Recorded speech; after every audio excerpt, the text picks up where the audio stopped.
Hello दोस्तों, मैं आज रीजनिंग का एक और बड़ा ही इंटरेस्टिंग कॉन्सेप्ट पे बेस्ड क्वेश्चन लेकर आया हूं। इस कॉन्सेप्ट को बोलते हैं स्क्वायर सेल्स। इसमें क्या होता है, एक 3x3 का एक स्क्वायर दिया होता है जिसमें एक नंबर मिसिंग होता है और वो नंबर हमको फाइंड आउट करना होता है।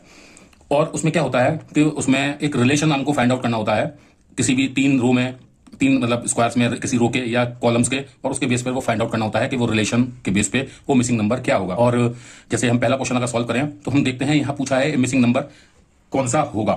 तो हम एक चीज गौर करते हैं कि जैसे ही हम ये फर्स्ट रो और सेकंड रो को कंपेयर करें आपस में, तो हम देखते हैं कि इन दोनों में क्या है, डिफरेंस है 4 - 1 डिफरेंस है। यानी अगर ये रो 1 है, ये रो 2 है और ये रो 3 है, इस तरह से रो 1 रो 2 रो 3, तो रो 2 में से रो 1 का एलिमेंट माइनस करते हैं तो 3 डिफरेंस आता है। ऐसे ही जब हम मिडिल को उसको बात करते हैं टर्म को, तो वो भी 8 - 5 3 आता है। और ऐसे ही इसको करते हैं तो 12 - 9 3 आता है।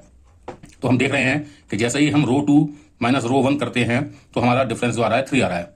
फिर हम रो 3 और रो 2 को आपस में देखते हैं तो 7 में से 4 3 फिर से आ रहा है डिफरेंस का, 15 में से 12 फिर से 3 डिफरेंस आ रहा है। तो इसका मतलब जो हमारा मिसिंग टर्म है वो यहाँ क्या आएगा, वो यहाँ आना चाहिए हमारा, सॉरी 11 अगर यहाँ होगा तो 11 - 8 हमारा क्या होगा, यानी R3 - R2 का एलिमेंट क्या है, 8 है और हमारा डिफरेंस 3 का आ रहा है। ठीक है, तो इसका मतलब क्या आ रहा है, R3 का मतलब हो गया 3 + 8, ये होना चाहिए यानी कि 11।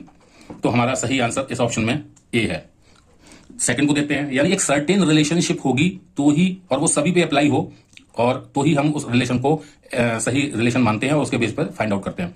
सेकंड क्वेश्चन में देखिए, जैसे ही आप ये कॉलम 1 है, ये कॉलम 2 है और ये कॉलम 3 है, यानी डाउनवर्ड कॉलम 1 कॉलम 2 कॉलम 3, तो जैसे ही हम C1 यानी कॉलम 1 के एलिमेंट टर्म का C3 कॉलम 3 के टर्म से मल्टीप्लाई करते हैं और उसमें हम 3 अगर ऐड कर देते हैं तो हमारा मिडिल टर्म का कॉलम आ जाता है। यानी हम अगर 3 × 4 करें, C1 × C3 अगर हम करें तो, और उस पूरे में हम 3 ऐड कर दें तो हमारा टोटल आ जाता है मिडिल टर्म। ठीक है, इस पूरे में जैसे ही हम 3 का करते हैं ऐड C1 और C3 का मल्टीप्लिकेशन में, तो हमारा मिडिल टर्म आ जाता है, यानी मिडिल कॉलम का टर्म आ जाता है।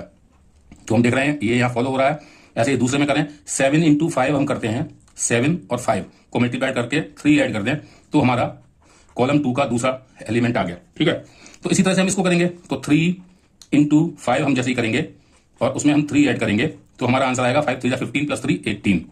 तो क्या 18 आंसर है? यस है। तो हमारा बी आंसर इसमें होगा। इसी तरह से हम थर्ड में आते हैं। थर्ड में आप देखिए, थर्ड में भी एक रिलेशन हमको पहले फाइंड आउट करना है क्या। तो अगर हम 7 + 1 करते हैं 6, 7 में से 1 माइनस करते हैं तो हमारा 6 आ रहा है, और 9 में से 2 माइनस करें तो क्या आ रहा है, 4। तो ये रिलेशन तो नहीं है।